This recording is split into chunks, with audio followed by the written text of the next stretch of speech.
This is the regime that kidnapped the 6-year-old Dalai Lama in an effort to eliminate the Tibetan Buddhist tradition. This is the regime that murdered student activists in Hong Kong, set up concentration camps in Xinjiang, and facilitated genocide in Sudan. And most importantly, this is the regime that conspired to create and release and maliciously conceal the biological weapon known as COVID-19 at the end of 2019. To give you an idea of how serious this attack has been, consider it relative to another historic attack on the American heartland. On December 7th, 1941, a surprise attack by the Japanese Air Force on the Pacific Fleet at Pearl Harbor killed 2,403 Americans. In response, Congress immediately issued a declaration of war against the formidable Japanese Empire. As of this moment, approximately 250,000 Americans have been killed, and countless more have been permanently maimed by the CCP virus. That is more than 100 times the amount of American dead at Pearl Harbor. More than 1/3 of small businesses have been permanently shuttered. Unemployment has skyrocketed, and the results of a US presidential election have been fundamentally altered. This impacts our allies abroad significantly more.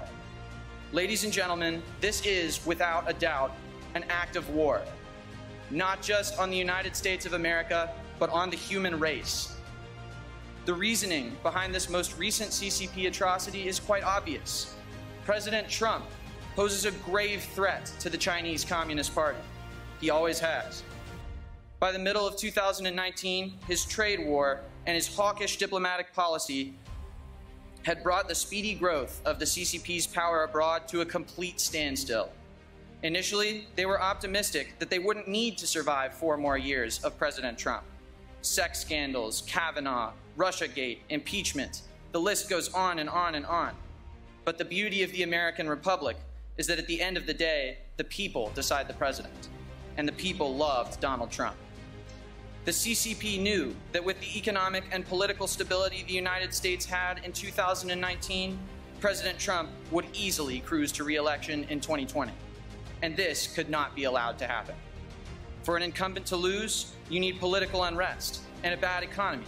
So the CCP resolved to create those conditions in the United States. So, after almost 5 years of study in a P4 infectious diseases lab in Wuhan, SARS-CoV-2, aka COVID-19, aka the CCP virus, a man-made viral bioweapon, was released. Whether this release was intentional or accidental remains unclear, but the deliberate spread of the virus to cities across the globe, along with the deliberate misinformation and cover-up campaigns by the CCP and WHO, were unequivocally intentional and malicious in nature. The CCP never lets a good crisis go to waste. This was a targeted attack on the global economy, designed specifically to oust President Trump from office 4 years early. Mr. Miles Guo called this for what it was before I had even heard of COVID-19. But it took the testimony of whistleblower virologist Dr. Li Minyan to get me to believe him. Dr. Yan, a successful coronavirus researcher from mainland China, said she was employed at a university in Hong Kong when she first became aware of what was described as a SARS-like disease spreading through central China. The more information Yan learned, the more she felt the scrutiny of the red bureaucratic machine, which seemed interested in keeping this information quiet. She was told not to ask questions of her colleagues or pursue research outside of that which she was assigned.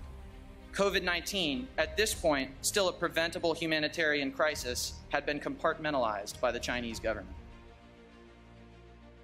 But as time went on, Dr. Yan realized that this SARS-like disease had the potential to tear across the globe, becoming a global pandemic. When Dr. Yan pointed out to higher-ups that human-to-human transmission was possible, they dismissed her.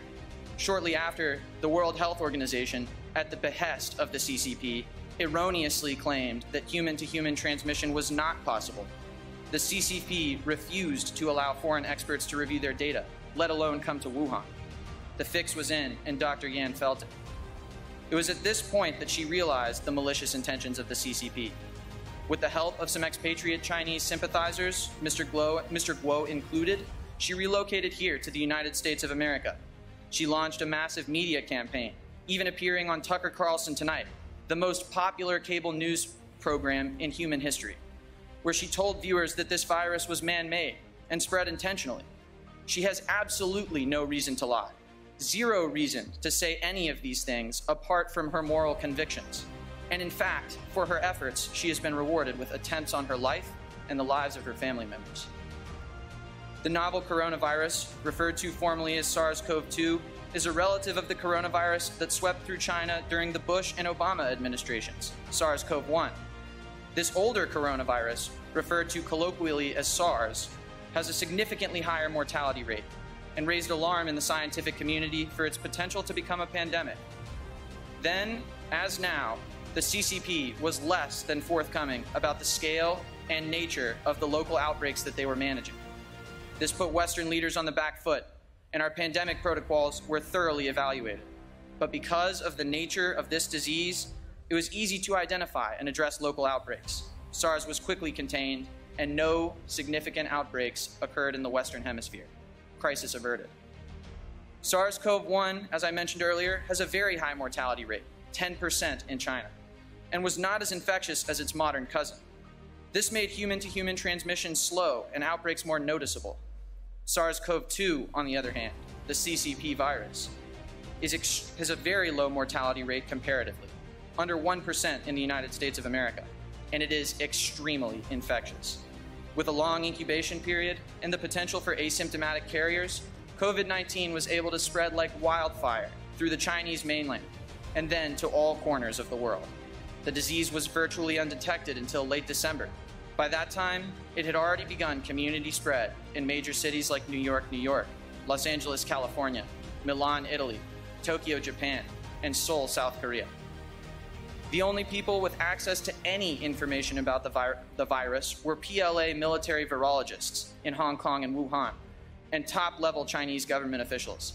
According to Dr. Yan, who is studying coronavirus infections at the P3 Infectious Diseases Lab in Hong Kong, subordinates in the Chinese scientific community were aware of this SARS-like disease spreading throughout central China, but were told to keep their questions and research to themselves. Between the time the world became aware of the pandemic and the beginning of the next year, top party and WHO officials orchestrated a deliberate misinformation campaign, underreporting case and death numbers in China, falsely claiming that human-to-human transmission was not possible, and creating a mysterious origin story for the virus. It came from a wet market in Wuhan, the wet market that just happens to be blocks away from the only P4 virology laboratory in mainland China. But what does all of this have to do with the state of our nation today?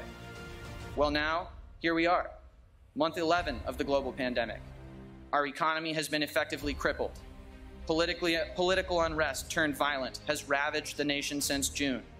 Over the course of many spending bills, the federal government has spent trillions of dollars on economic recovery, and it doesn't appear to be working. Evictions and rent collection have stopped. Mortgage payments have stopped. My university, along with countless others in blue states, is closed. Police have stopped enforcing laws and started enforcing social distancing and mask-wearing guidelines.